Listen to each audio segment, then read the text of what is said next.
Jimmy Neesham নাকি মোহাম্মদ নাভি, তিনে কাইল মায়ার্স খেলবেন নাকি ডেভিড মালান। ফাইনালের আগে বড় ফাইনাল পরীক্ষা যেন বরিশালের একাদশ নির্বাচন করা।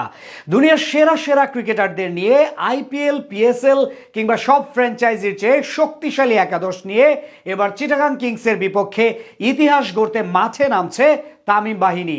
সব তারকাদের ভিড়ে তবে কোন 11 জন থাকবে ফরচুন বরিশালের একাদশে, বিস্তারিত জানবো রিপোর্টে।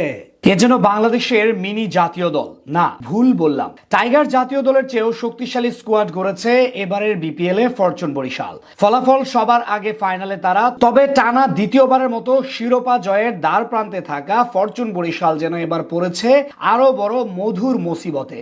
ফাইনালে কেমন একাদশ নিয়ে মাঠে নামবে তারা, সেটা এখন সবচেয়ে বড় প্রশ্ন সবার মাঝে। মাঠের বাইরে শত বিতর্ক থাকলেও সবকিছুকে পেছনে ফেলে 11তম বিপিএল এখন শেষের পথে।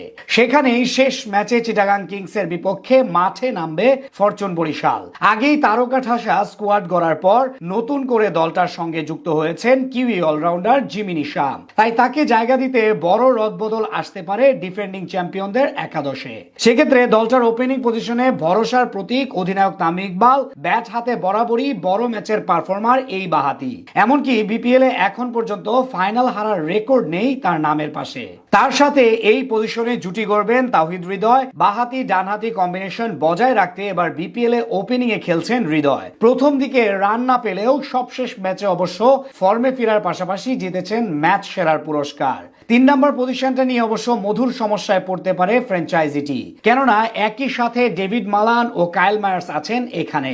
তবে গত ম্যাচের পারফরমেন্স বিবেচনা অবশ্য এখানে সুযোগটা পেতে পারেন দলের সেরা ব্যাটার ডেভিড মালান। টুর্নামেন্টে এখন পর্যন্ত প্রায় 80 গড় ও 160 স্ট্রাইক রেটে 315 রান করেছেন এই ব্যাটার। তাই ফাইনালে আলাদা নজর থাকবে তার উপর। তারপরে ব্যাট হাতে আসতে পারেন ক্যারিবীয় দানবীয় ব্যাটার কাইল মায়ার্স। তাছাড়া বল হাতেও তামিম ইকবালের বাজির ঘোড়া হতে পারেন এই ক্রিকেটার। মিডল অর্ডারে সবচেয়ে বড় নাম দেশের ক্রিকেটের 2 কিংবদন্তি মুশফিকুর রহিম ও মাহমুদুল্লাহ রিয়াদ। তাদের কাঁধেও থাকবে বড় দায়িত্ব।